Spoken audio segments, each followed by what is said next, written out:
హైదరాబాద్లోని ఎల్బీనగర్ నియోజకవర్గం పరిధిలోని కర్మన్ ఘాట్లో ఉన్న పురాతన దేవాలయం ప్రసన్నాంజనేయ స్వామిని దర్శించుకొని ప్రత్యేక పూజలు నిర్వహించిన మల్కాజ్గిరి పార్లమెంట్ బీఆర్ఎస్ అభ్యర్థి రాగిడి లక్ష్మారెడ్డి గారు ముందుగా గణపతి ఆలయంలో పూజలు చేసి ఆ తర్వాత ప్రధాన దేవాలయంలో పూజలు నిర్వహించారు. ఈ సందర్భంగా ఆలయ అర్చకులు ఆశీర్వాదం అందించారు. ప్రజలంతా చల్లగా ఉండాలని హనుమాన్కి ముడుపు కట్టడం జరిగింది. పార్లమెంట్ ఎన్నికల్లో విజయం సాధించిన తర్వాత మళ్ళీ వచ్చి మొక్కులు చెల్లించుకుంటానని అన్నారు.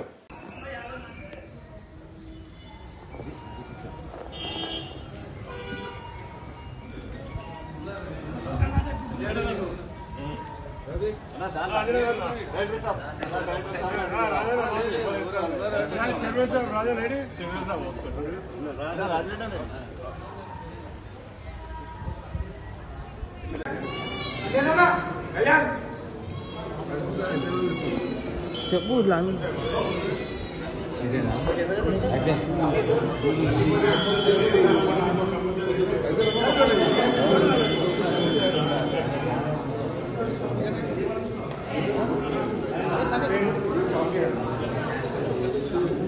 चलो